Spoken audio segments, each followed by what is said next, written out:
Okay, let's talk about some of the tools you're going to need to get started on doing laptop repairs. First and most basic is just a screwdriver. You could almost get away with doing a whole repair on a laptop with just a screwdriver. That's a Phillips. You should have a Phillips and a straight head. A smart thing to do might be to get a screwdriver kit like this one. This is my favorite one. It's made by a company called Velamin, and I like them because they're super cheap, and the tips of the screwdrivers don't wear out. A lot of cheap screwdrivers do, but this set does not. What does break, however, is the handles, and these two broke in half, but they are actually my favorite two screwdrivers that I use for doing laptop repair. It's that one and that one out of the Velamin case. And you'll see in the videos, these are the screwdrivers I mainly use for taking the laptops apart. I like that they broke because they fit in your hand easier and they're easier to maneuver, and that's what I use for screwdrivers. Now you could also get precision screwdrivers too. And I bought these at Radio Shack, and they're good for getting in the real fine screws. Then you're going to need pliers and wire cutters. Definitely need both of these. I recommend getting for pliers a set like this and with the wire cutters included. You get them at like Home Depot or Lowe's or any hardware store. And these will allow you to get into the more tinier places where mainly that's all you deal with laptops. You need a small set of tools as well. Definitely need to have a flashlight. Something where if a spot's dark you can see a little bit better. And a soldering iron is crucial. Now this is the soldering iron stand. And that's the soldering iron that I use. Just a simple Radio Shack 15-watt soldering iron. Does the job for me. This is the model number. It's a 64-2051B. And the stand, you get that separate, or sometimes they come in a combination. Another thing that's really wise to get is a desoldering iron, especially for power jacks. If you got some stingy power jacks that don't want to become disconnected, use this thing, which is desoldering iron. It's neat. You actually squeeze that little red thing, and then when you release it, you could suck the solder out through the soldering iron. Or you could use desoldering braid, which is another thing I use in conjunction with the desoldering iron, which seems to work great. This is the solder I use. 6040, 0.032 diameter rosin core solder. I get that at Radio Shack. And that's pretty much my soldering kit right there. Another must is a multimeter. You could find these ranging from like $10 to $100. This is a Radio Shack model. Not my favorite model. The one I use in the videos is my favorite model, which I got at Micro Center for like $10, so you could find them cheap. And what you just want to have are the basics. I mean, there's not too many features that I would recommend for multimeter, but one that I do is definitely to make sure it has a beep mode, where if you set it to test continuity and you touch the two leads together, you're going to get a beep, because I use that a lot when I do power jack repairs. And next is just to have some wire. When you're doing power jack repairs or different types of repairs, you can get this at any type of store like Radio Shack or order it online. Heat shrink tubing is a must. I use this quite a bit, especially when I'm doing power adapter repairs, where I have to replace the tip on a power adapter or do any kind of repair on a power adapter. Heat shrink tubing is another place you can get pretty much anywhere. I get mine at Radio Shack and Micro Center, but you can order it online.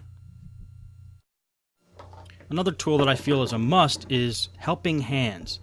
Helping hands is simply, a base with some alligator clips connected to it and a magnifying glass. It allows you to hold things, providing you basically with another set of hands, so you could do some, more difficult tasks like soldering things or having things held down that would be normally flapping all around. So helping hands are great for that.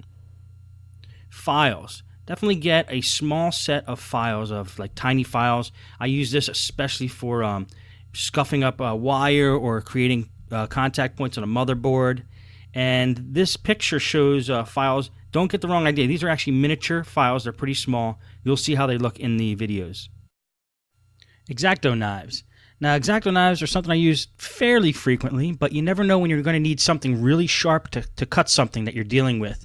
And X-Acto knives are small and they're sharp, and it's a perfect tool to get in there and cut things or shave things that need to be taken care of. And the next thing is glue. Now this is Elmer's Carpenter's glue. I'm almost using this just for the sake of the picture, but I use that very sparingly. The main glues that I actually use are a little bit of Gorilla Glue, but mainly Crazy Glue. Crazy Glue is actually very great for attaching plastic to plastic, and a lot of laptop repairs are just dealing with plastic.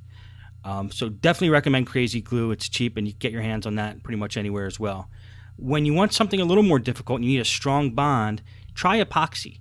They make a 5-minute epoxy, which basically dries in 5 minutes. I recommend letting it sit overnight, but you could technically dry things in 5 minutes. And then they make different bonds of epoxy, and we actually have to mix 2 tubes of material. And it smells pretty strong. You want to be in a ventilated area, but it does provide a strong bond. Haven't used epoxy in a while. Again, my main thing that I use is the Crazy Glue. Thermal grease. Now, thermal grease is what we use to create a bond between the processor and the heat sink so heat can flow through efficiently and dissipate. And a popular brand of thermal grease is Arctic Silver. And I have a little tube of that, and that's what I use mainly. It gets a little expensive, but you can use pretty much any thermal grease. You'll be okay. Now, you'll see in the later videos exactly how I use the thermal grease, how much I use, and this kind of thing. So stay tuned for that. Okay, now foam. I always use a piece of foam when I'm working on laptops so I don't scratch the top of the laptop when I'm working on it upside down. You can also use it with circuit boards if you don't want like a delicate circuit board to touch the surface that you're working on. I get these foam pieces usually out of desktop motherboard boxes. When you get a motherboard for a desktop, it's usually shipped in a box that has a square piece of foam under it. That's pretty much exactly what I'm using there. Compressed air. Now, if you watch these videos, you're going to see that I use compressed air a lot when I'm working on laptops. I use it to clean out dusty areas on a laptop. I also use it to blow out the CPU fan, get all the chunks of dust out of there. Also in the heat sink for the CPU, I blow air right through the fins of that and clean that all out. Now, the only problem with compressed air is it's expensive. So if you're going to use a lot of it, I recommend using like a blower on a wet dry vac. And I talk about one that I recommend later in this video.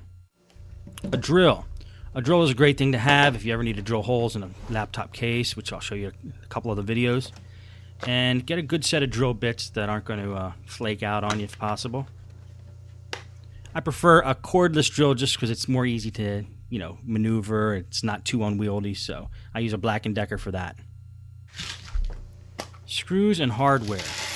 Every time I have some leftover screws or I acquire screws from anywhere that are small and tiny, I collect them. I put them in a small little case, store them up because you never know when you're going to need them. Now, it's nice to have a couple little cases around just to put screws and what rubber pieces and different things that you're going to be doing when we take apart laptops. Get yourself a tape measure or a ruler or something where you can make measurements or size things up if you need to do that, which will definitely happen, especially with laptop screens and that sort of thing.